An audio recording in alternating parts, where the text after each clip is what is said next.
Hi, I'm Jeremy Crosby. And I'm Nick Boucher. We're your hosts for the program that's all about your city, Talking Fitchburg. Every weekday, we pull together the news, events, and information you need to stay on top of what's happening in the city of Fitchburg. Find Talking Fitchburg on cable TV, Roku, Amazon Fire, Apple TV, and our live stream on the web.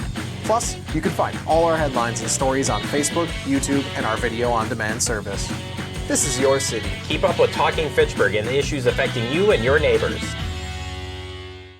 Want to know what's happening in your city? Get Notify Me messages from the City of Fitchburg. Visit fitchburgwi.gov on your computer or mobile device and select the big Notify Me button on the left. Enter your email and/or phone number, whichever is best for you to get notifications. Scroll down the list and select all the topics you're interested in to receive email or text messages about. You'll be notified every time one of your topics is updated. Sign up for Notify Me, one more way to keep up with your Fitchburg government.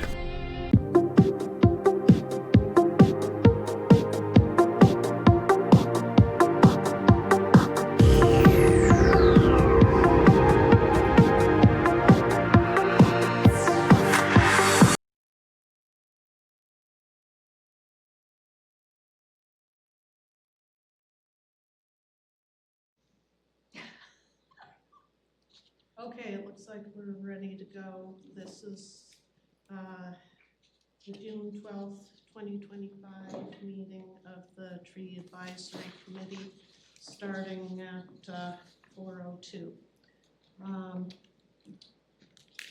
Okay, so we are called to order. It looks as though we have a quorum. I printed one for you in. Oh, good. If you wanted, sorry. Yeah. There you go, That's sorry about that. good. The first thing we do is to approve the minutes, is that right? Yes. Okay. Oh, I guess before we do that, could everybody, there are a couple people down there whose names I don't know, so could we go around and say what our names are? Yep. Ann, Sue. Sue. Hey, I'm Micah Lavase. I'm the District 4 Alder and part of the committee. I'm Tierney Boxey. I'm a forestry assistant working with Anna Haley this summer. Yay. Could you repeat your name? I didn't quite hear. Tierney. Tyranny? Tierney. Tierney. Yep. I'm Rich Hauer. Hauer is kind of like Bauer with an H. Okay. Yeah, that usually gets people to understand the spelling. And I'm with the EOC Environmental Group, and I'm here working with you on your urban forest management plan and to chat about community engagement through a community questionnaire survey. Yay. Get some insight from you. Yay. And I'm Anna. You know me. I'm Linda Brewer. Randy Hofer. Brad. All right. Okay, thank you. I guess the first thing we do is approve the minutes. I'll move to approve. Second. Vote to approve the minutes. Everyone's in favor, say aye. Aye. Minutes are approved. Do we have any public appearances for non-agenda items? Doesn't look like it. Doesn't. Okay. So that means we can go ahead and approve the minutes, I guess. We did that. Review the agenda. Well, we approved the minutes from last time. Okay, I guess I misspoke. Approve the agenda for this meeting. Okay, I'll move that we approve the agenda.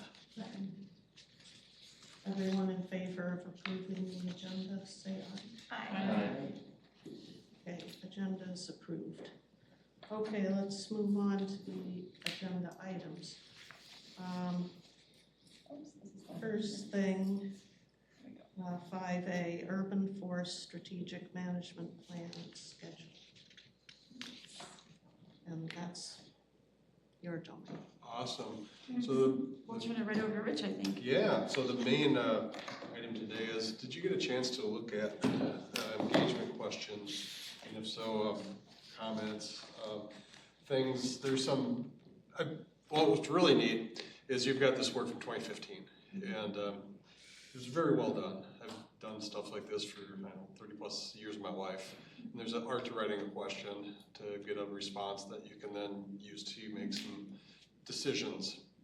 And you can write things incorrectly where there's like 2 or 3 questions in a question, and when you try to analyze it, it's like, but yeah, it was well done. And so that was one of the intriguing parts when I was putting the RFP together and you're doing your homework, you discover there's a lot of cool things that others have done.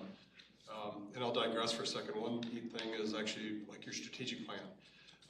Our proposal was just, we're gonna follow suit with keywords, the approaches for like goals, objectives, actions. Use that process, because why reinvent the wheel? Because too often plans sit on the shelf because they don't integrate with other things. So getting back on the RFP response of, wow, you have this 2015 questionnaire, and I was pretty impressed with it.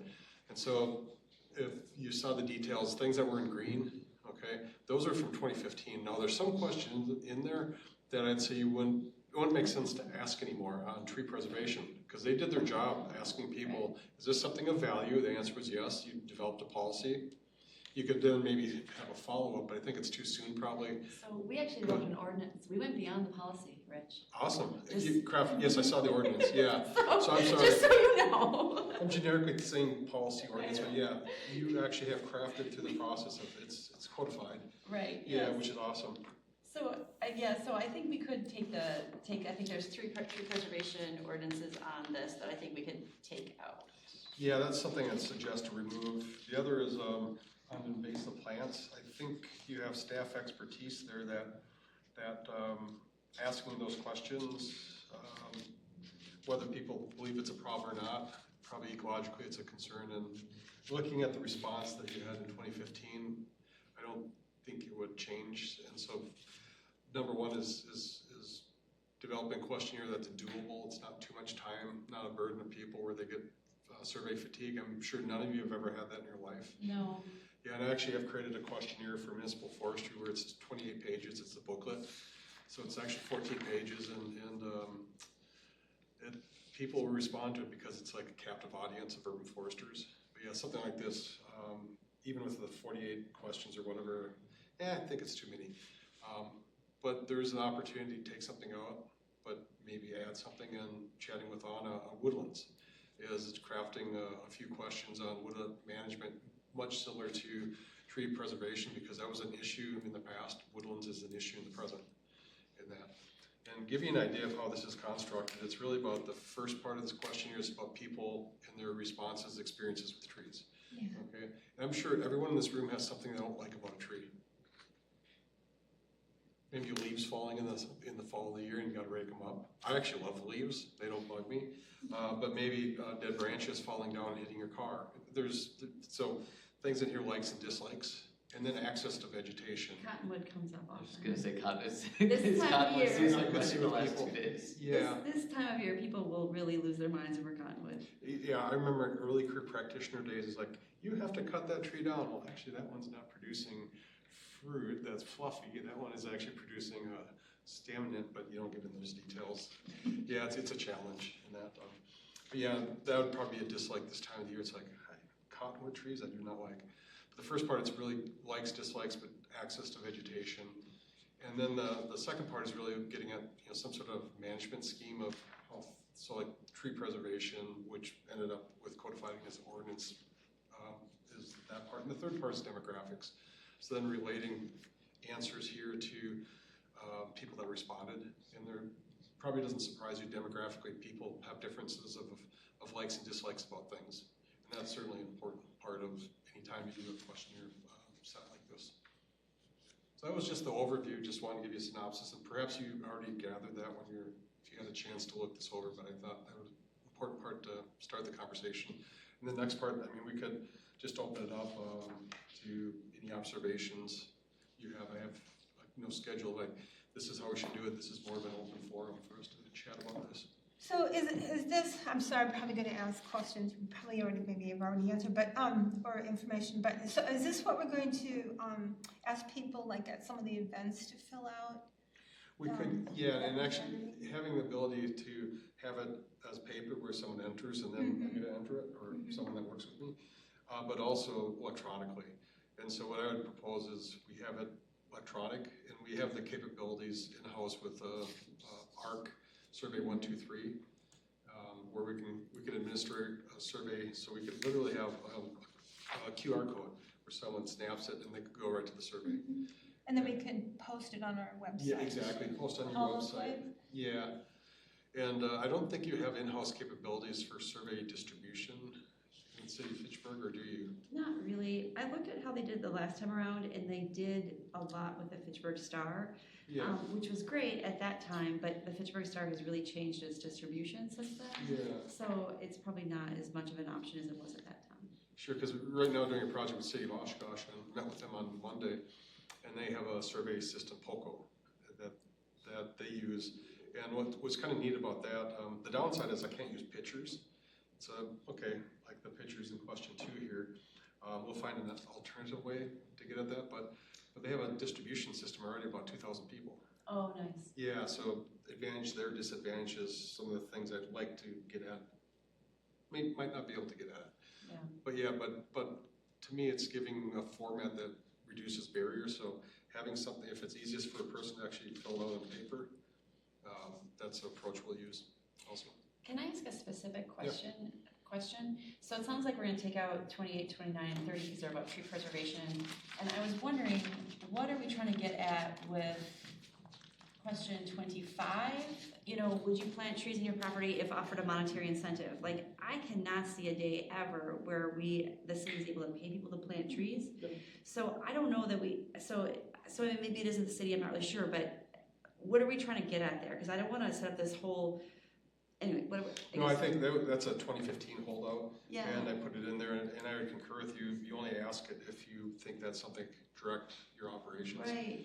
And like City Stevens Point offers, and I think it's through DNR grants they did, where they offered a $75 voucher for someone to go to a garden center and purchase a tree, and they plant it on private property. So it was increasing tree canopy on private property through an incentive. And there's a lot of different ways to offer incentives, whether maybe not that you do this, but you could. It's like reducing taxes because of green space you have on your property because you're holding stormwater. But right, I don't know. I just hesitate because I don't want to set up and maybe it is a good question. I don't know. I just was like, well, gee, is this something that we're just setting ourselves up to have kind of an incentive kind of program that we really aren't staffed or don't have the budget to do? I don't know. But maybe we still ask the question. It's kind of similar to 27, which is reallocate existing resources to Yes. do trees, which is, unless you tell people what existing resources you're reallocating, like that data, like you're not gonna get, I guess, good data from that question, because everyone could say yes if the thing I don't like. Right. Right, I didn't either, and I wondered if it could just be reworded about, would you agree that existing tax resources should be used to, should be used to reallocate, right, to better maintain and protect existing trees. I mean, I kind of like the one about, I don't know. 26? Yeah, 26 at least says, are you willing to pay more in property taxes? Like, yes or no. I think people say things differently in surveys than they actually do in practice, but it's the best we can do. Yeah, I wonder if we could combine that. I mean, I always think, I know budgets are tight, but sometimes there's a way to adjust things so that we can do this and actually save money in other ways by doing this, and I think that's a message we'd like to get across. well, I had to offer 26. I agree actually with 25 and 27. Those are ones that I didn't see in 2015 how it was used. It was a cool question, but so I would concur with that. 26, actually, I'm a 5-point or 7-point Likert type scale rather than strongly support, oppose, strongly oppose. I like to have like a neutral thing. Right. But regardless of that, actually asking willingness to pay of something like, how much would you be willing to pay for supporting urban forestry? $0, $5, $10. And from an econometric perspective like that, I think that would be better than just asking a Likert type scale, in this case a 4-point. I agree. Yeah, and then what else was my stream of thought on that? Thank you for, since there was no, why would there be, what is the case to not have a neutral? I'm like, because there's a huge difference between strongly support, and oppose. You know what I mean? Like, could we have a neutral? Yes, you can. I would put it in there. I really think we should have that. And I would just call it neither support nor oppose. Right, yeah. And that would apply that for all the Yes. ones that have the 4 points, because. Right, yeah, because otherwise it's like, well, I don't really support it, but I don't really oppose it. Like, there's neutrals, a lot of people live in neutral. I have come to Yes. realize. And I've worked with enough people, they're like, well, everyone's gonna pick neutral. No, They I'm a won't. researcher, Yeah. I just trust the people that design these things. And yeah, a neutral one is always important, so 5s, 7s, 9s. Yes, because sometimes people will answer a lot of the survey, but they don't really have an opinion about certain questions. Right, Or knowledge. right, They may not have knowledge at that moment. right, exactly, yeah. It's actually, following up on that point, are these required or in the survey, or if somebody leaves a question blank, will that be an option? I'm a firm believer, leave it blank, but Okay, give them the yeah. option, don't force it upon them unless there's a critical thing that you had to. And that's, I was thinking the same, because otherwise people are just gonna put an answer that they don't actually feel, so. Or like me, I actually will stop responding if like, if you don't give me that option, you've invalidated me, sorry, thank you. Shifting gears a bit, the ones I had the most pause with were the 21 and 22 on invasive species, which I think I'm interested in the people who maybe do know, but I am a little concerned about just a list of plants and whether that's actually getting at anything useful for us. Right, no, I agree. Yeah. I agree. I think those could be reworded, and I would like to see it more pointed, particularly towards woodlots and things of that nature, because you could be talking about dandelions in the turf. Yeah.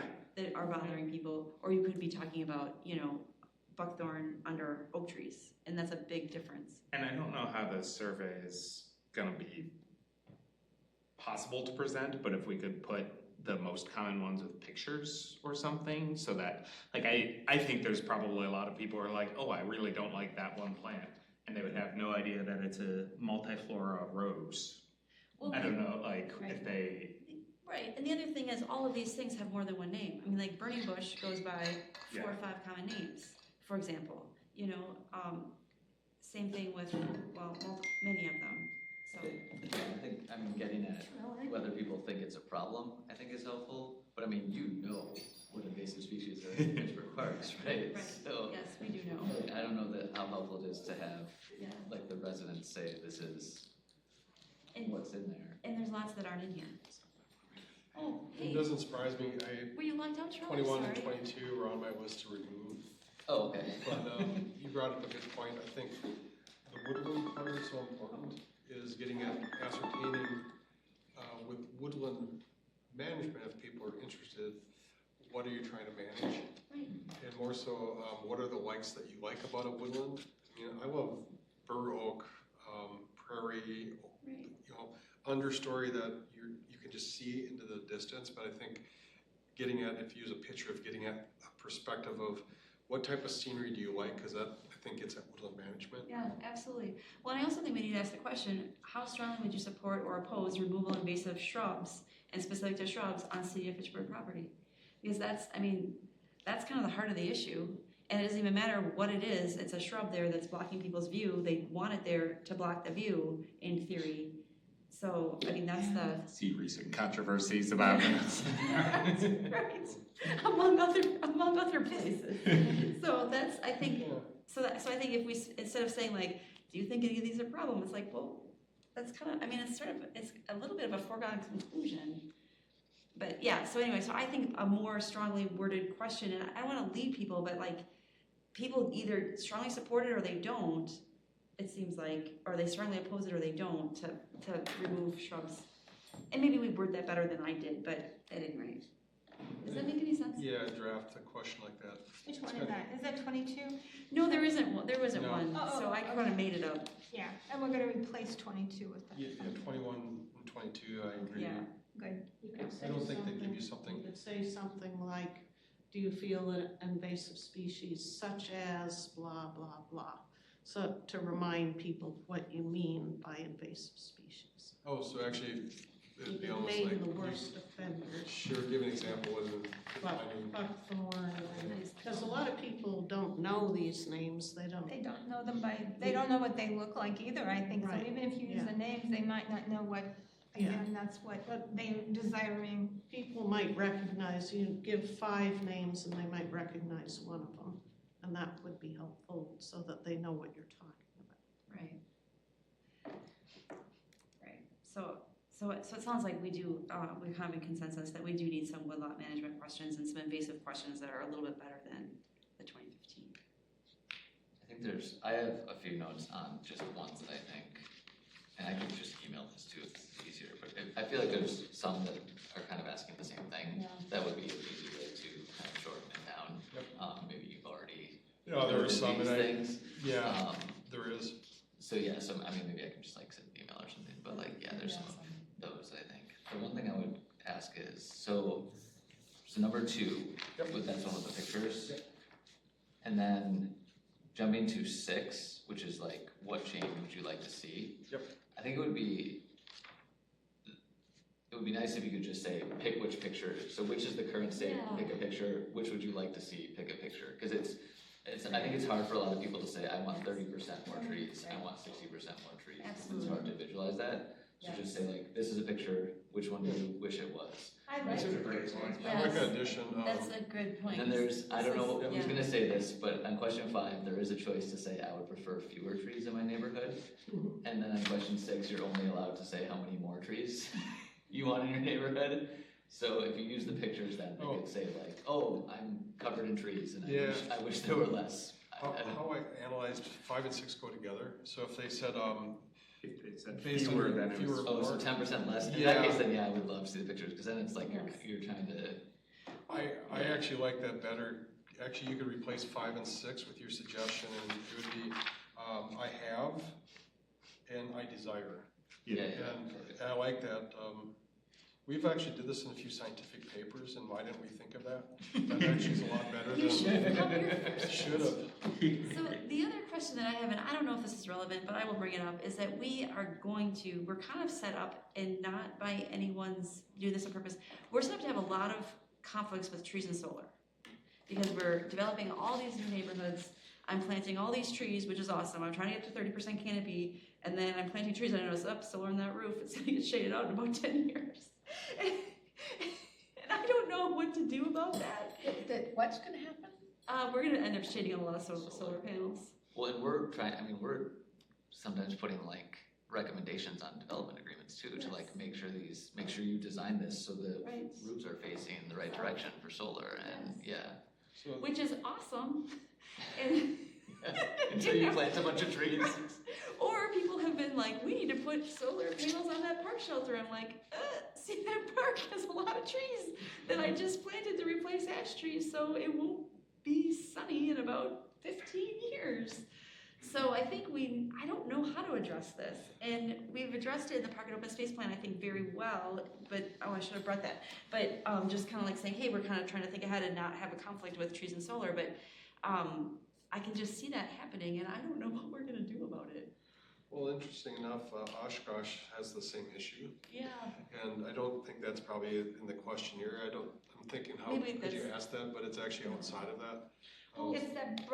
It's that broader question of how do you support development, whether it's solar panels or building houses, and still balance that with sustainability practices, which includes tree preservation and plantings. But how do you balance that? And I think. Okay, I could see that in a question. You're asking that question of, given a choice, what would you rather have? Right. Canopy or solar power? Yeah. But I also think you could ask that, and it may vary. But I'm almost thinking, is this outside the questionnaire? This is really the other part we're responsible for is review of policies and procedures, ordinances, and provide recommendations. I think solar would be outside of this. And those questions come up all the time, like with sidewalks, would you rather have a sidewalk on each side of the street, or one side of the street and keep your larger canopy?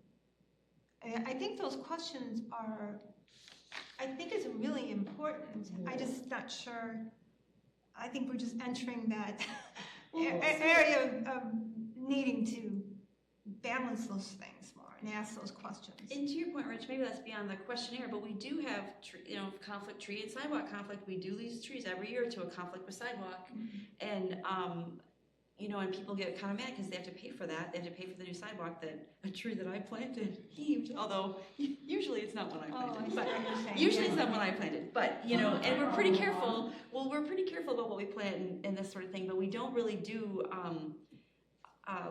some of the maintenance we probably could to kind of prevent that from happening. Instead, we just take the tree out and move it to a different spot or put a different species in there or whatever. And there are some trees I do not plant at all. I haven't planted them since I've been here because they tend to heave sidewalks. So anyway, but you bring up a good point that there are conflicts there are trade-offs. If you're gonna have trees, then maybe you have a cracked sidewalk or you change the sidewalk or you do or don't have solar or whatever. Or you put sidewalks only on one side of the street. Right, and then continue a sidewalk on the other or whatever happens. And prove the safety of the crosswalks. Right. Yeah, I wrote some notes down. I could take a draft, look at creating a question that, like, given the choice, but it's more so like rate from a scale of 1 to 5, the importance of solar, very unimportant, very important. Canopy, very unimportant, all the way to very important. And then you can see it's like, oh, there's a conflict, solar and canopy. I'd suspect, my gut feeling would be, you'd be more towards the 4s and 5s. People would support canopy and solar. But sidewalks on both sides. It could be, that's a good question. I think adding them in here, trying to figure a way would be useful. And maybe there's more than just sidewalks, solar, canopy. Can you think of others? Well, for the biggest conflict, the reason we have conflict with trees and sidewalks is because the terrace isn't wide enough. Yep. So, I mean, that's 100% the reason why. So if we can, the terrace isn't wide enough. So if we have, if we have a wider terrace, at least a 5-foot terrace, usually we don't really have any conflicts with roots, or very few conflicts with roots and sidewalks. It's when that terrace gets narrower that we have the conflicts. And that's just a matter of how much right of way are we gonna use or that kind of thing. So it's maybe a different scale or a different, maybe it's not something for this questionnaire, but it's a bigger picture situation. Sidewalks are also Issue a trauma word in Fitchburg. They are. So it's like you're getting into a lot of history and issues around sidewalks that will come up if you start talking about them in any aspect. So this is true. Yeah, you just wanna, if we're wording questions, we just wanna, don't make broad questions about sidewalks, I guess. Maybe very specific. Given what I'm hearing here, maybe outside the questionnaire, and that's just from a policy recommendation, alternatives of. Maybe we should just ask them how to solve it. So for instance, one way so there's a solar panel that's very specific. And then there's the whole thing with like the heat islands that are created by anything we put in, any cement, or pavement, and so we want more bike paths, but we don't want to lose more trees. We want more recreational paths, but we don't want to lose more trees. We want sidewalks, but we want broader. So there has to be. Maybe it's about compromising and balance. I don't know how to frame it either, but it's something I've been thinking a lot about. And when the sustainability plan was brought up, I think that was one of the things that came to my attention, like the heat islands, and of course we've been working on development and what we lose in development. We lose trees, and then we plant trees, but what we lose can't be replaced by what we plant.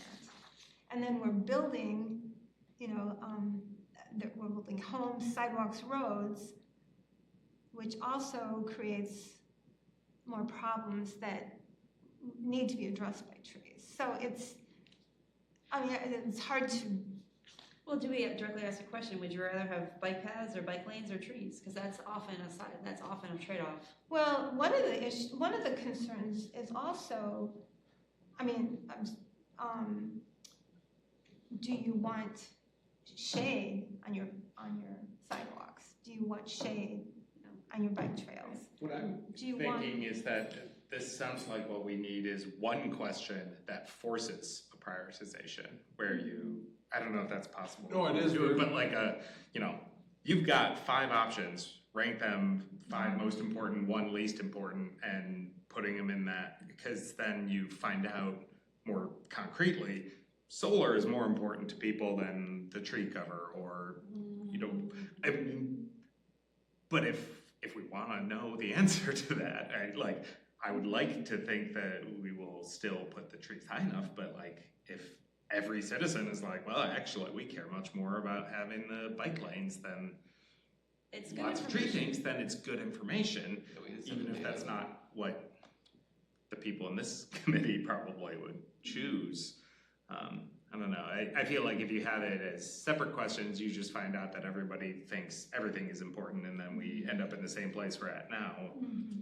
You bring up an excellent point, like forcing the issue, like, okay, survey takers, rank Yeah, us. you have to put And you one can't- above the You other. can't get up from your chair until we get up. We get a ranking, so get to it. So you rank these. Is that captured in anywhere in like sustainability plans or prior? No, the sustainability quiz did not rank that kind of stuff. And that was, I don't know if I have a copy, we could get a copy of the questionnaire that they sent out, but it was a little bit more general, I think. Yeah, it's easy enough to do where in some systems, here's the pictures with the word and you just move the tiles. I'm not sure survey 1 through 3 can do that versus just force the issue of like put a 1, 2, or 3 and when you use a choice. When you pick one, one's not an option again. So yeah, I just got it down as force the issue trade-offs. It's really prioritization. So.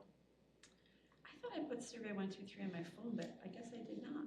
Are we capturing what we want to pit trees and terrace space against fully? Or if we are going to put that question in, should we kind of think through what all the options are that folks would be ranking?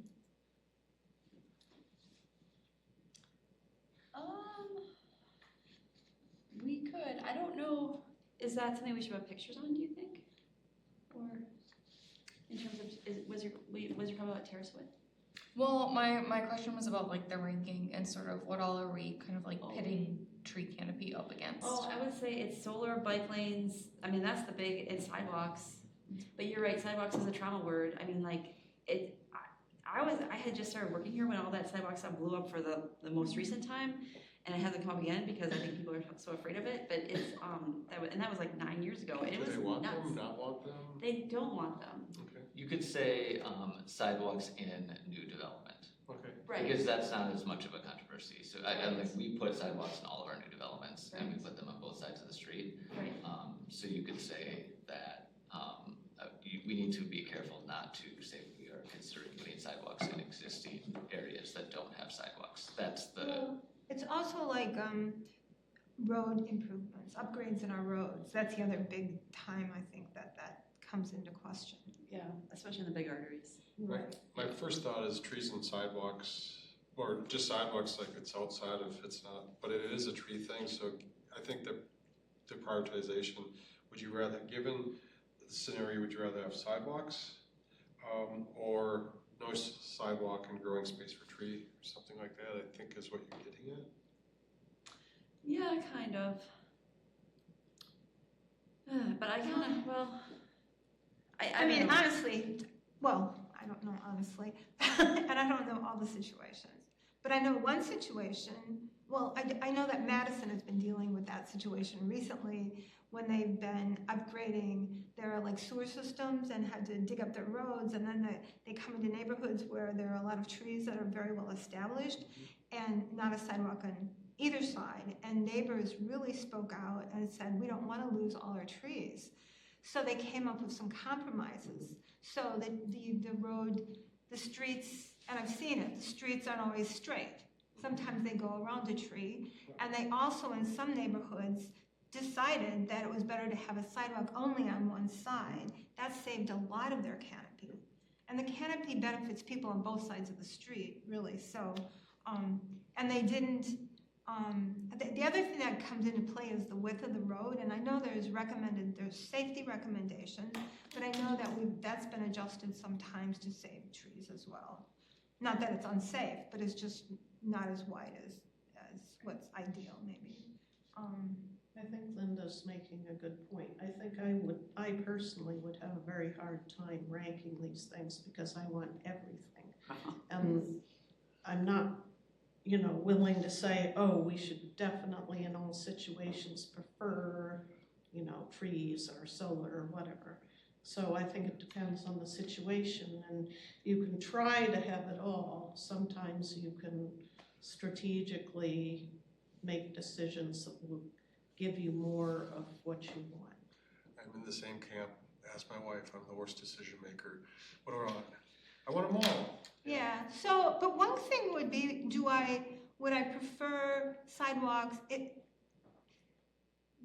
mean, that gets tricky. I mean, if I could have a shaded walkway, would I be willing to support having a sidewalk only on one side of the street? Something like that. I mean, that's too long, but. So it's not that you're giving up sidewalks, which I don't think we should. I think people should have sidewalks and bike paths. If we had fewer of them, we could have more trees. And maybe if we couch it in like when roads are reconstructed, because that's really our issue, you know, and then we wouldn't get into the trauma and people wouldn't think that we're trying to like somehow, because there'll be conspiracy theories, we're trying to finagle sidewalks into existing, I mean, that, it will happen. I mean, if we try to, if it's framed at all about like trees and sidewalks in any way that isn't clear that we're talking about new development and or road reconstruction, it'll just blow up to be something that it's not about existing neighborhoods. And then we'll kind of wonder like, great. And it's both tree preservation and tree plantings. It's not one or the other. So I think, you know, our culture in the Midwest has, in the recent past, you know, it made more sense just to cut down trees that were in the way and plant new ones. And there was a time where that seemed to really make a lot of sense. That's not true anymore given our situation, you know, with, you know, population growth and everything else and the kind of technology we use. So we look a lot more at preservation and maintenance, I think, than we did in the past. This is outside the survey, but do you have a policy right now on trees and construction and roadways? Well, so it's a case-by-case situation, and it ends up being that even if we come up with it, a lot of times it doesn't matter because it just kind of ends up being what needs to happen to make the road happen. So, you know, so I really wish we were like, yes, this is what we do every time that we have a road reconstruction project. We, you know, protect trees and do this and do that. But and it comes up, and I think people legit are concerned about it and maybe try to do it, but it's just not super practical. And just these road projects are so big, and they're often paid for by people, not us. So it ends up being not us as in not the city 100%. So they end up just kind of being not as flexible as we would like. Yeah, I'm just so ingrained with the work I did with City of Milwaukee, where there's no difference between trees and construction zones versus not, how they just do trees in your construction, and then having Gary Johnson as a mentor, and that was Gary's thing of trees and construction, so. Yeah, so we're just not at that level. But that's another thing that needs to be added then. That would be awesome. Yeah. And we did, and I will say, this committee primarily, we did save some trees in a pretty significant, we saved some heritage trees, I guess, has it been 3 years, 2 years? Probably, no, I think it's been 3. Gosh, anyway, on a big road construction project, it was advocacy from this committee that really made that difference. So we get there. It's just it ends up being kind of case by case more than anything else. And we had these thoughts that sometimes, I don't know if that's improved, and that's a question for you. But when we first started talking about this as a committee in the recent years, it seemed like the plans would be made before there was any discussion about trees. So we were trying to, that was part of the tree preservation plan, is to try to get trees on the site plans initially before they start the work, and that will be much less expensive to be considering them than after plans are made. And we've started doing that. Yeah, and we've started doing that, which is great. Is that what I see you're talking about? Yeah. I have me on the author advice, a BMP that actually gets at all of this on trees and construction. And we use that BMP on that project. It's upfront, that's when you have the discussions, not after all the schematics are drawn and the trees weren't considered yet. Yeah, right. It's true. So in other places that is happening early on in the process. Yeah, you just have to have the discussions, and often, does it add cost? Well, if you look at the value of trees and your goal, it's if it adds cost, it's minimal relative to the total infrastructure cost. So, and the interesting thing, like Milwaukee, different scenario, but they have been shrinking the size of streets by a couple inches so road damage doesn't occur. They actually save money because less concrete. In that, so. I can see that. Yeah, so it's actually the preservation program is not, I had a paper on this, we published, it was a 6-to-1 return on investment of the cost of the program versus the value of the trees retained. I mean, that's the way road safety is going too. Yeah. In terms of shrinking the size of streets to slow down What the trend. else is doing that? Just general road safety guidelines is kind of for narrowing streets, which slows down traffic, which increases pedestrian safety, if that's the way things are kind of going, so it's kind of in the same I'm gonna share just a funny story in the Milwaukee stuff. I'm analyzing the data, and it's the trees in construction zones actually survive at a higher rate, and they're higher condition. I'm like, where did we screw up? Because this makes no sense, right? Construct around trees, and when it was just a simple analysis of variance statistical approach, but when you control for the amount of growing space, there was no difference because the trees in construction zones actually got more growing space. They were getting inches of space, more soil volume, and that was the entire factor why they're doing better. Yeah. During the construction process? Well, yeah, the construction process, so not to damage a road, if here's the curb, they make the street a little bit narrower, and so you've got this, it's maybe 2 or 3 inches. Yeah. But it's extra soil that trees then have to grow roots into. What was the comparison? To streets that had no construction. So just those minor adjustments had a major impact. Yes, exactly. Compared to when I was an undergrad when I got started in the early 90s. And there was a difference between trees and construction zones, but it was a process that evolved over a quarter century they've got an awesome drilled in program. Well, and you bring up a good point, because the floriculture is very subtle, right? It's a kind of a game of inches in a lot of situations. So, but that's not really how it comes across. So I think we kind of need to make sure we're kind of just asking the right questions to kind of, get the right information from folks so we know how to kind of steer those inches, if that makes sense. I like that. I like the game of inches. I wrote it down. Right? So you should come here more often, Rich. Yeah, that's going to be the plan somewhere. Yeah, right, it is. It's a total game of inches. At any rate, so I feel like, so with the survey, does anyone else have any burning, what do you think about the game of inches, Sue? You don't like it? I feel like I missed something, because I didn't see this whole thing, so, and if I was supposed to, I missed that. That's okay, I think I sent it to you. Don't worry, I was on a conference call yesterday. I didn't do my homework assignment either. So I'm just quiet because I don't know what the hell's. That's fine, that's fine. Here's the thing. I actually was able during the meeting to kind of regain some dignity for myself, but afterwards, I promised I haven't done it yet. I said I'm going to look at it and I'll get back to you. But I have till Monday. Actually, the time of the essence. If you have a chance to take a look and you have any things, here's some insight. Okay. Feel free to. So where is it? I emailed it to you, and I can email it to you again. It's also on on the agenda packet. Yeah, but you From- said in that there? I don't know if she has a Mac or a PC, but we can never open things directly from you. So you have to go to the city of Fitchburg site. I mean, if you have an Apple or a Mac, you can't open it. I didn't know that. And there's no, Yeah, I have a Mac. Here's what I appreciate so much. You're like, I haven't been able to participate. I want to. So, if you get a chance, awesome. Okay. Because the thing I was sort of hoping, Sue, I was going to bring this up later, but I thought maybe you could write a little blurb because you're so good at that and be like, hey, this is our survey. What do you think? Could you please take it? Or something. she's a journalist. I can do that once I. Yeah. That's actually an important part then is the engagement of people, different mechanisms. She's very good at that. So this is gonna go to. Anyone who will take it. How's it gonna get out or get to people? Yeah. So, we've got some open house events we'll go to, but. So, should we close on the survey questions first? Yeah, I have one more. Yeah. I have one small one. Excuse me. Question 9. I think we have a city policy that says or city goal that everyone should live within 10 minutes of a park. Yes. So I think that would align with the current policy.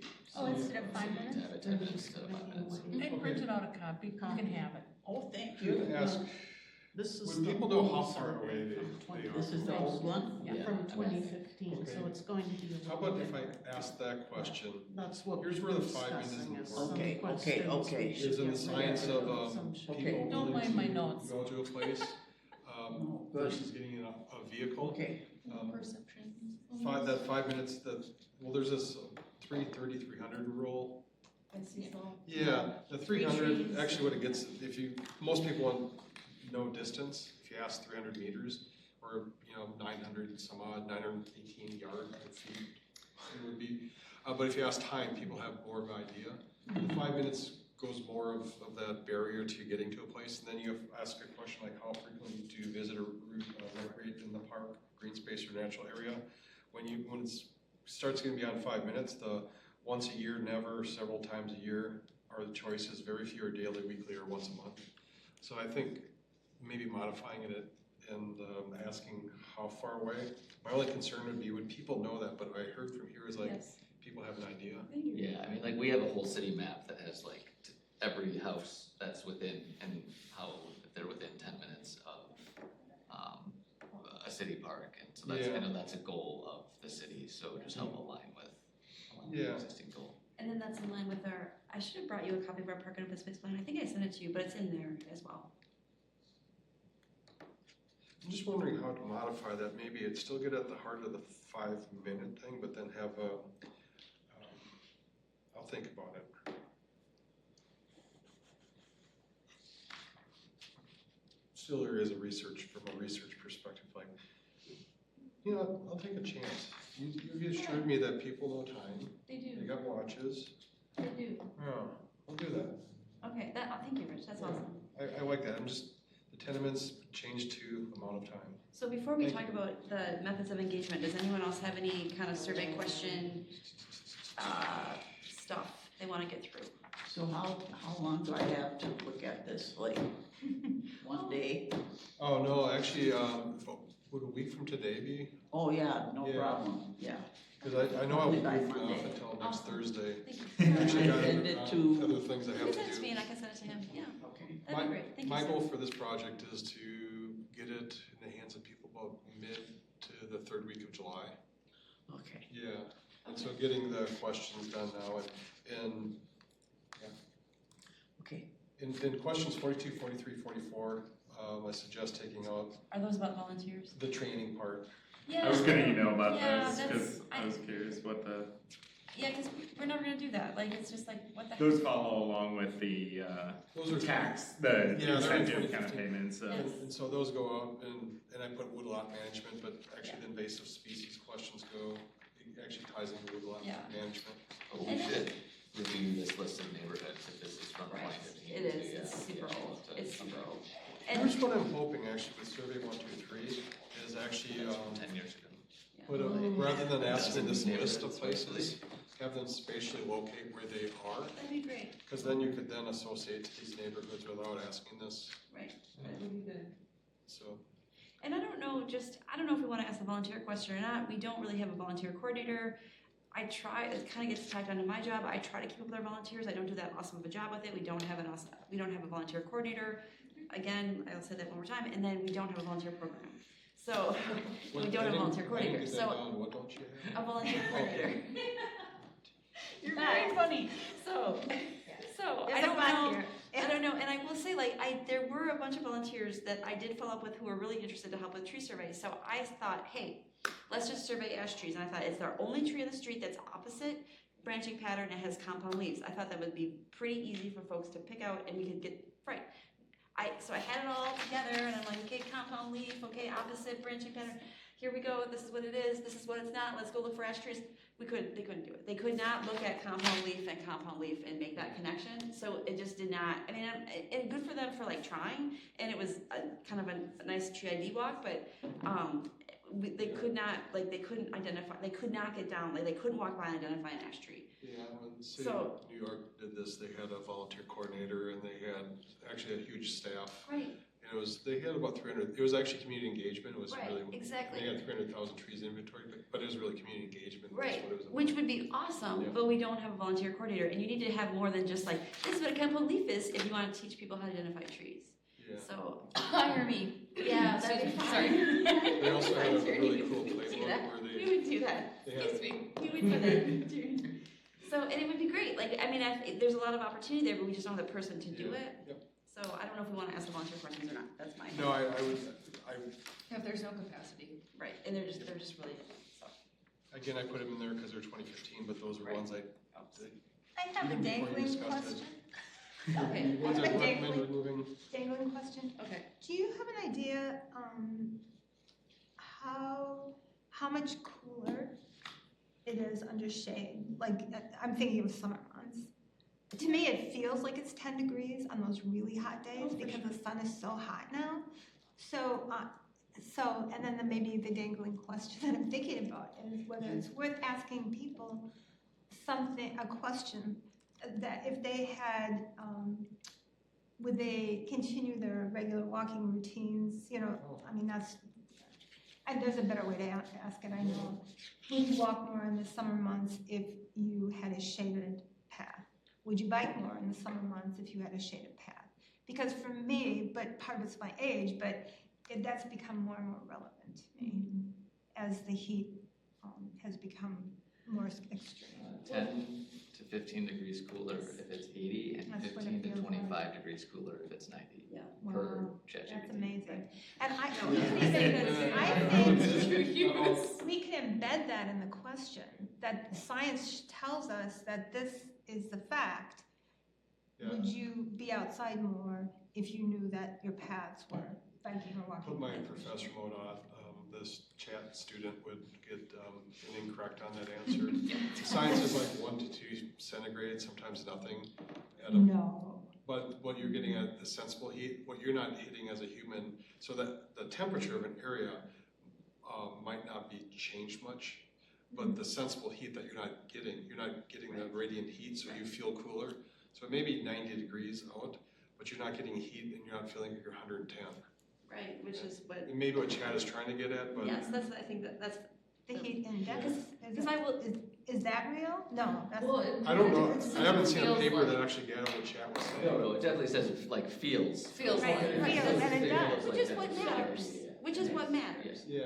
You know, like, it doesn't matter what the temperature, it doesn't matter how you feel. Well, it does matter also if the sun is directly on you. I mean, that is different. Yeah. It's huge. Yeah.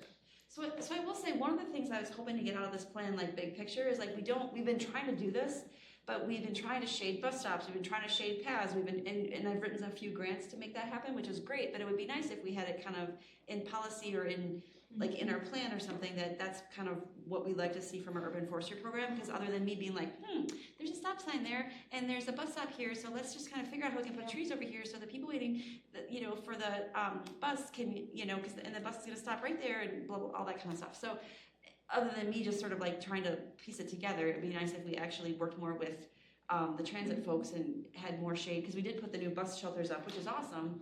And I moved some trees around the ones in Southdale, and we have those shaded pretty well, which is great, and that was all paid for by a grant. But it'd be nice if we kind of did more of that. And that was sort of like, I was out, and Mark Hodel was like, hey, by the way, we have new bus shelters. Like, oh, where are you putting them? Like, and it was kind of like a very informal situation, but it'd be nice if we kind of formally, like when we're putting new bus shelters up, hey, we thought about the trees and things of that nature, just so if you're gonna wait for the bus, which is more sustainable, it's more comfortable, and maybe people would do it more. Or if you're gonna walk or bike, the path is shaded, so it's more comfortable. Right, so yeah, bikes, walking, and using the bus system, which is what we're trying to promote anyway. I mean, all of those things, shade impacts the use And we of could all. really do a lot with all of that. I mean, we've been trying, but it's sort of like, it's not really, other than like just putting a good effort Right. it's not really, And we know, like even like with the splash pad, when it went in, there was no, right. there was No no shade. shade.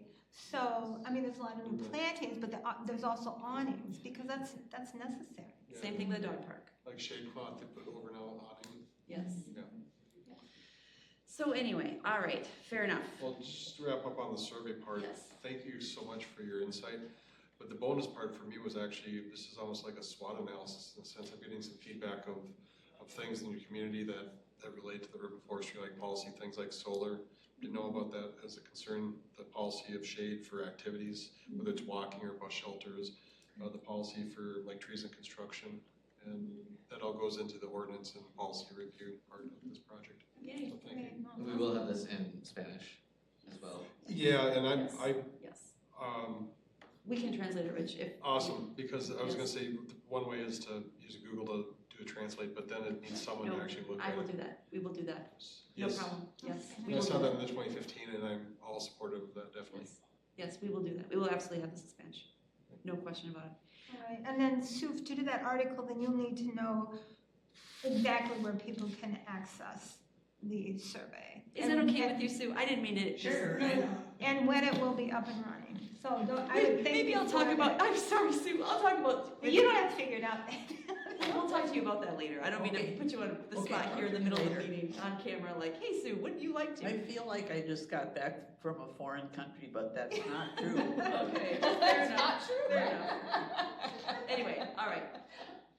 So moving to the next step then, after we've kind of had a little, discussion about the survey questions. If we move on, is everyone good with that? Yes, okay, awesome, great. All right, so next step. Oh, next step for this? Yeah, so once we kind of get the questions, set, then we're gonna start running around, or what's the next step? Oh, next, for the promotion part, certainly, a farmer's market, the yield of people is gonna be very minimal, so what would be your best approach in Fitchburg to get information out to people? Do you have an email list, your Facebook website, if you have your traditional mechanisms? We could do that. So I will say that we recently did a questionnaire for our strategic plan, and for whatever reason, there wasn't a lot of engagement with it. We sent that out through all of the through the Facebook, through the, I think Instagram, through the regular social media. Stuff, yeah. All of that stuff, which we could do, and that's not a big deal. But I think the real engagement you're gonna get is more at the farmer's market, That's more like the that- open-ended part, like I'm having here today, learning all these things from a policy perspective. The yield for the questionnaire will be small at those events. The biggest yield will be your traditional social media approaches. Can you put the questionnaire on like a tablet and for those events? That's how you're gonna get people. That, or actually it's designed where they could use their phone, so it's a QR code, and then they could do it at their convenience outside. It could be on a tablet, I only have one. I don't know, we have a very old tablet Or we could that's, dig something out of a closet. we might, Are you thinking accessibility for folks that might not have I'm just smartphones or thinking, computers? but I'm also just thinking, they're there, they're willing to do it, they're willing to talk, So like. just do it now. Yeah, do Yes. it. Because you give someone a QR code, they're gonna be like, oh, sure, I'll do that. I'll do it and then. You give them a sucker or something, like when you vote, you get a little sticker, Yeah, you get a sticker. Yeah. well, and we could, A little tree sticker or something. Yeah. well, and we could have some kind of incentive, like put your name in a hat to name a tree in a park, or I don't know. something. I surveyed Something. with a That'd be little tree fun. sticker.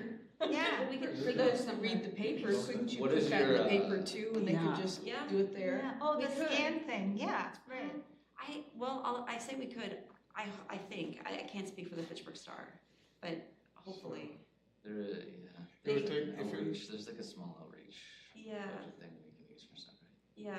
the goal would be to have this under 5 minutes to respond to. Yeah, There's the- open-ended questions, so I could see 10. Right. I could see 15 if people really get jazzy. I could see 20, but so a tablet at a meeting, I'm not against that at all. That's easy enough to do, We but can try and figure that out. that'd be a barrier in itself. What is so you're starting mid-July, how long do you want the survey to This go? could go on for 30 days, So like Yeah. mid-August? mid-August, yeah. Okay, so community night out would be, Yes. that would be. Huge. Yeah, probably the biggest event in that time, right? This is probably like a pretty naive question for me, being new to the city. Is the city allowed to send out surveys through Notify Me? Yeah. Or just saying like, hey, the survey's out there, like, not like pushing people to do it, but also being like, this exists if you wanna contribute. So I think we could do that to the park commission list and things of that nature, and just say like, hey, yeah, we could push it out, at least so they know where to go to get it. So that's something in Fitchburg you have is called Notify Me. And that's over text, right? Well, it's either text or email, however you set your setup, Okay. yeah. And then I was wondering about considerations for just like barriers to survey taking, whether that's like access to internet or, And you know, that's and just not- kind of yeah. asking the question of like, what about the library or even churches or, you know, that just made me thinking a little bit more about underserved communities and kind of access to those things. Yeah, awesome, Tierney. That is something that we've done in other communities where we'll have a QR code or the paper thing that they can then put in a slot to reduce that barrier. For somebody to pick up. Yeah. Okay. I didn't have a cell phone service till 2019, so that would have been a barrier to me in 2018. Well, and I think too, the paper, some people just prefer the paper, and that's fine. Yeah, so. Yeah, that's paper, awesome. I think the library is a good idea. And then, I don't know if they still have the children's program in the summer, but. They had a reading program, yeah, just started last week. That used to, is it over? Is it, or No, do it it's- throughout the Goes all summer? summer. Yeah. That could be a good place. Just when it's ready to, many of the alders have like newsletters they send out, and I'm sure they would all be fine with including them somewhere. Well, if you think about all the committees and all the volunteers for committees, yeah, and council, I mean, that hits a lot of people and people who know people. Yeah, even if you just put it as a announcement at the committee meetings, I mean, at least the people on those committees will probably take it. I mean, those are people that are willing to serve on a committee, they'll take a survey. You would hope, right, yeah, absolutely. Well, I guess to that, my point is kind of like, I think sometimes with these things, and probably from a research lens, but also I think maybe a more critical lens that Anna and I have talked about before, is you also want to hear from the people who might not always be like at the table or are less inclined to speak up. So my brain kind of defaults to like, how do you reach those other folks and the ones you would typically expect to respond, fill out a survey? So I wonder if Leopold has a summer school program. I think they do. That would be one place. At where? Leopold, if they have a summer school program. I mean, either at Leopold, it's sometimes hard to tell who is a Fitchburg resident and who isn't. But maybe, I don't know. Well, yeah, like some of the families are Madison and some are Fitchburg. Which I think Is that what you we meant? have in the survey though, right? Yeah, we have it. A resident. And the community centers, I mean, Do you think there's much response if you went somewhere like to a grocery store or Target and put a flyer under the windshield wipers, that there would be much take up to respond? Because that's where you're gonna get a mix of all incomes and people from all around the city. I just wonder how many people from outside the city though were at Target. So if you want to do, like, if you have a QR code flyer, the two churches I would consider would be Doxa, Yeah. because that's Southdale, and that's gonna be a really hard community to hit.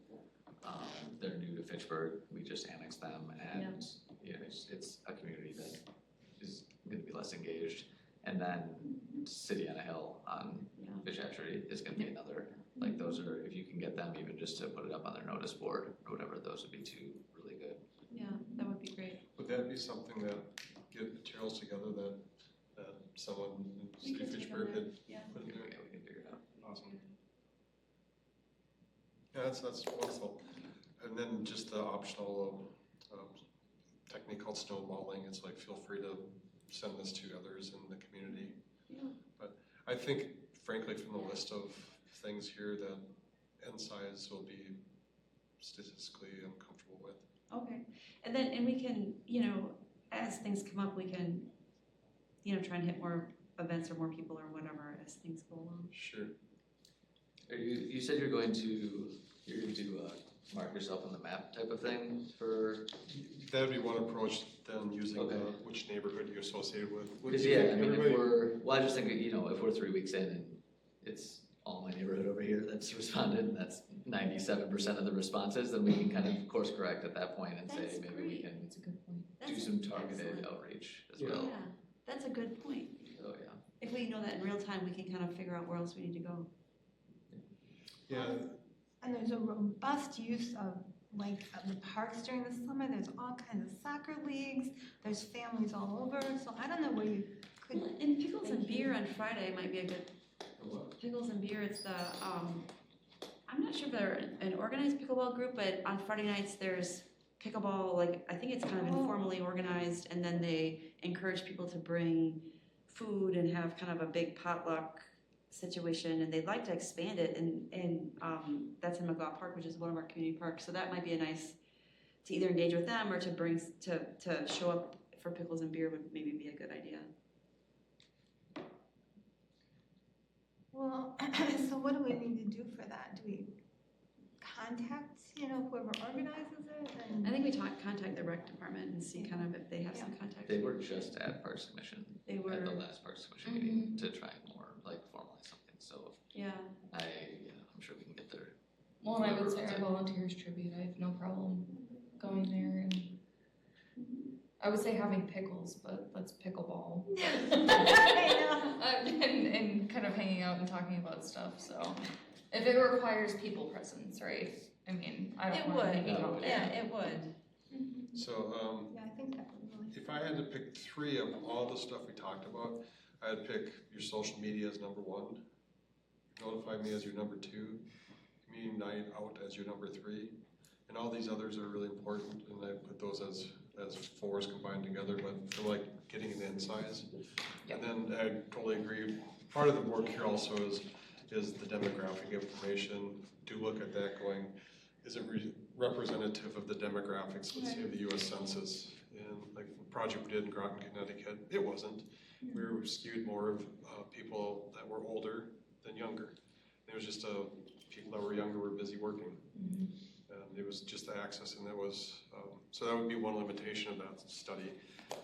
So if people were 70% in favor of shade, maybe it's actually 65%.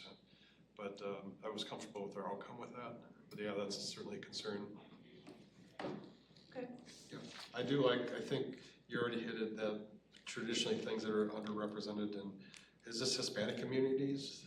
Doxa? Yeah, and I think that's important right there, that you've already targeted that. We think you're gonna have a group that is maybe less likely to participate through these traditional mechanisms that you've already targeted, so that's great. Yeah, no, it's great. It's always on our mind.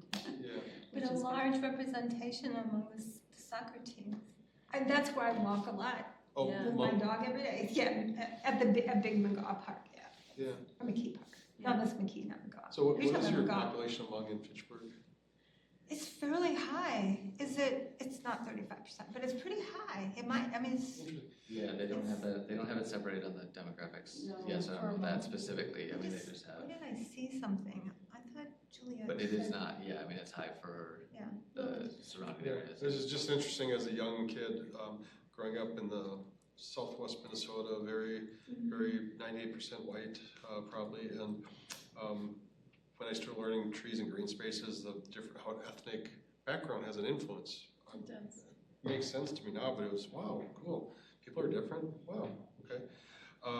But on the Hmong side, an interesting story, City of St. Paul, they're doing a tree planting campaign. And grandma was Hmong, and her grandchild had to translate that, why is grandma upset? Because in the Hmong culture where she grew up, trees were evil. And the person may drown fishing, and it was like, well, it was the evil tree, that spirit that killed that person, or, oh, the evil shade from the trees, and that's why our crops failed. So the cultural part in the background was really interesting. So thinking of, that's why I asked that. That's really important. That's good. Yeah, it could be in, the shade is not of importance, it's actually access to sunlight is actually more important. Right. So our Thank you. our That's demographics the category is Asian. Yeah. It's about 5%. Okay. Is it 5? Yeah. 7% in District 1 and about 4 in the other 3 districts. Not 35. Yeah, right. All right, are we ready to move on to our next agenda item then? Well, thank you so much. This was so, I'm Are so you glad. done? Is that, did you finish? Oh, this was everything, or that you- beyond useful. This exceeded my expectations. I'm not kidding you, a magnitude. It makes my job easier, by the way, so thank you for everything you did. Well, thank you for Actually, I'll make thank you for your being end here in result. person. Oh, this is too. fun. I really appreciate that. I know that can always happen, but that's great. Yeah. Well, so can we get the survey for me then in like a couple weeks, it sounds like? Okay. Yeah, I want it by the end of, let's say the end of next week, is to take what we've talked about here and get rid of questions, make a few modifications. I'm still uncertain about how best to get in the questions we had on sidewalks and canopy, Solar solar. versus- And maybe that's not important. I Maybe got a that's, whole bunch of ones you can combine, I'll email you, you can give Feel- us, yeah, feel free you to can send give me us some anything. questions. If you get something to me by next Thursday. Yeah, so I had some notes, was that another space to put images of like, do you want this and it's tree line on both sides? Do you want this where it's sidewalk and trees or bike path or, but that might be a little too, maybe overcomplicating the thing. So if you have things that might kind of streamline it better, Yeah, that one was tough.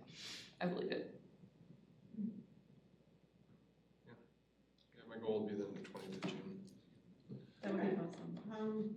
I'd like to move on to the next agenda item, which Awesome. apparently is turf replacement at McGaw. yes, okay, so thank you very much. So I think many of you will recall a year ago, there was a ARPA-TID budget line to replace turf, and the person who put in there, I think, had an idea that we would do it like in a median or in a kind of a busy area, but to replace turf with native plants. And instead of doing it in kind of a really busy area or like a median on a big road, we decided that it would be better to do it in McGaw between the driveway, to replace the turf between the driveway and the walking path, because then people could enjoy the native plants, actually look at them, any pollinators could get in there, do their thing and not get smashed by a car, and we could also use it as a seed source, and also it just was a little bit better to access, and most importantly, the soil is native, and it's actually can grow things. So so that's what so that whole project kind of was like back and forth and kind of changed a bunch, and then you guys saw a plan a year ago that we're gonna put trees in and put these native plants in, and last fall we put the trees in, and then the contractor who was working with us unfortunately passed away, so the plants kind of got put on hold and it got a little bit mixed up, but then we got a new contractor on board this spring, and we did it for Earth Day. We did a planting with volunteers from the DNR, so that's what this picture is of so we've sprayed the turf out and we put in native plants. So if you are wondering what happened with that project, if you go to McGaw Park, between the driveway and the sidewalk or the walking path or whatever that is by the lacrosse field, that's all full of native plants now, and will remain that way, so we don't have to mow it, and it will be a nice little showpiece of native plants in McGaw Park, and an example of how you can replace turf if you're interested. And we'll put a sign there eventually, we just haven't quite got that far. So so anyway, this is just follow up on that project, because I know this group was very involved with making that happen, and it kind of got a little bit sidelined for a variety of reasons, and I was grateful another contractor was willing to help us out. So, yeah, so that is that project. I just wanted to give you the update and show you a photo so you didn't think I was fibbing. This is the original plan that we had, and it was fine. Well, it's not showing up all that awesome because it's longer than the screen, but which is fine, right? So we got that last fall, and the idea was to get, the sedges, all that other stuff in as well. But our person that was designing it and ordering the plants and doing all these things passed away in August, and it just kind of got put on hold. So anyway, so that's how. Does anyone have any questions or comments? Oh, that's awesome. Yeah, thanks. So, go ahead, and if you are interested because a lot of people don't even know what native plants look like. So when we put our little sign up, people can kind of get an idea of what native forms look like, and all of those native trees and shrubs. That's kind of what we were trying to showcase. So, so anyway, we'll see how it goes.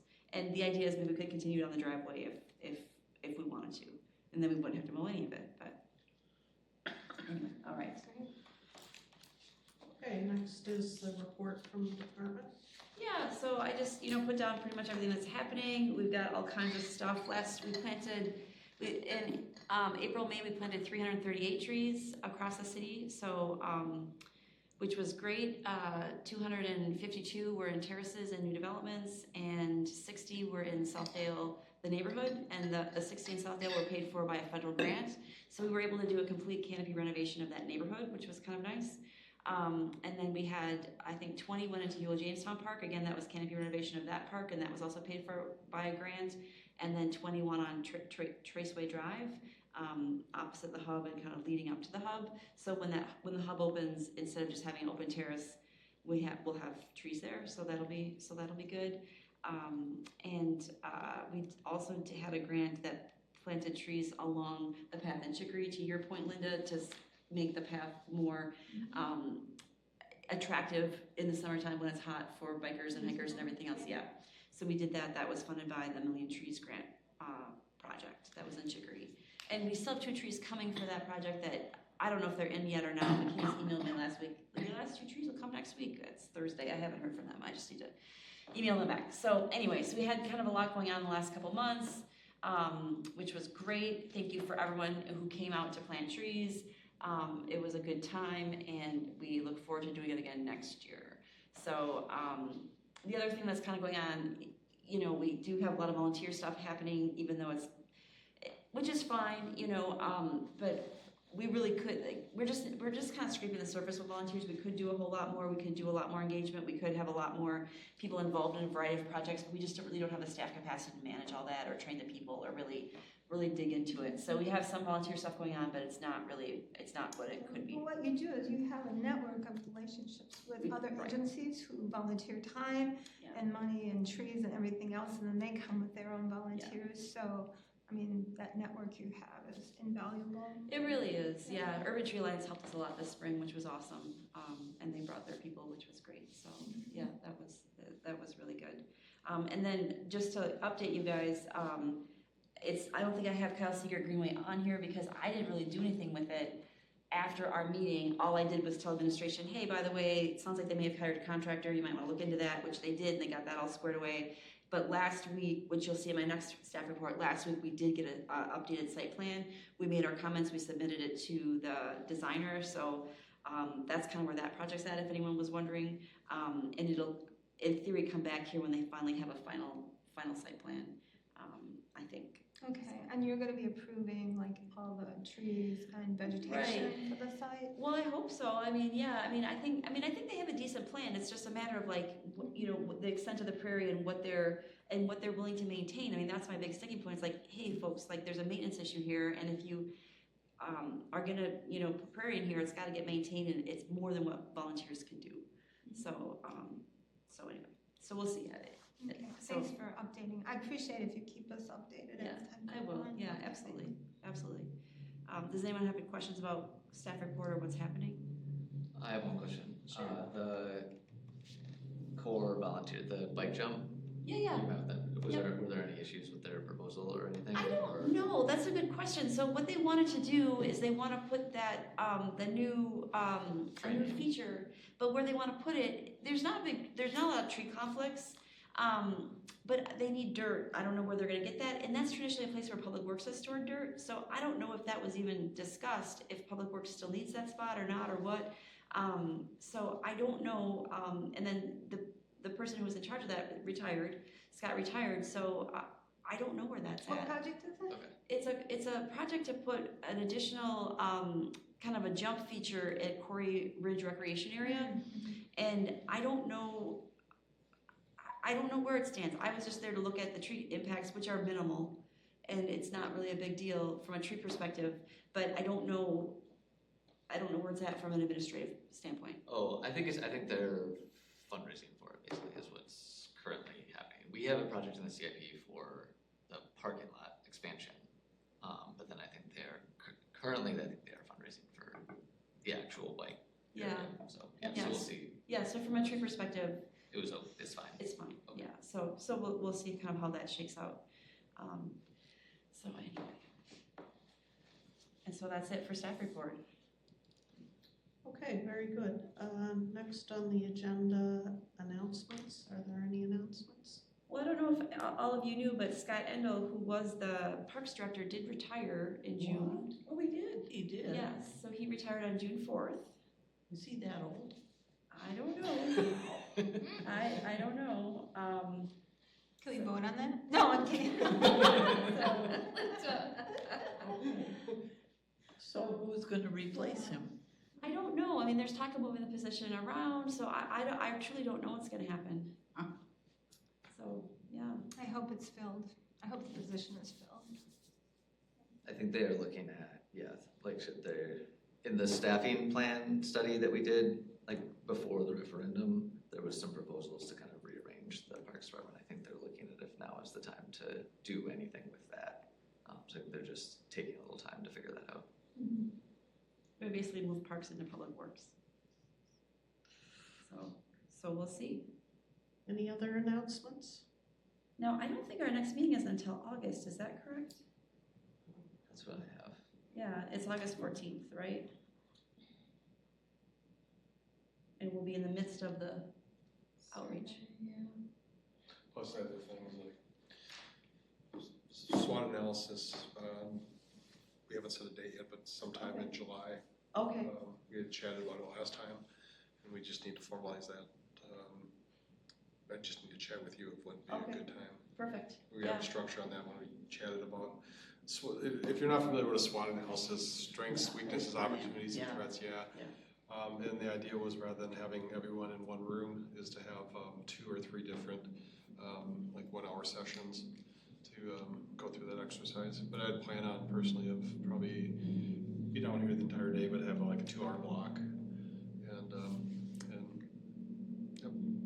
Not that it will take an entire 2 hours, but just to make sure to have enough time. You never know. You never know.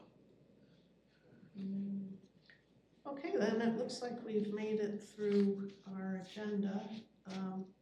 Does anyone want to make a motion to adjourn? I will. I'll second it. Everyone in favor of adjournment, say aye. Aye. Okay, this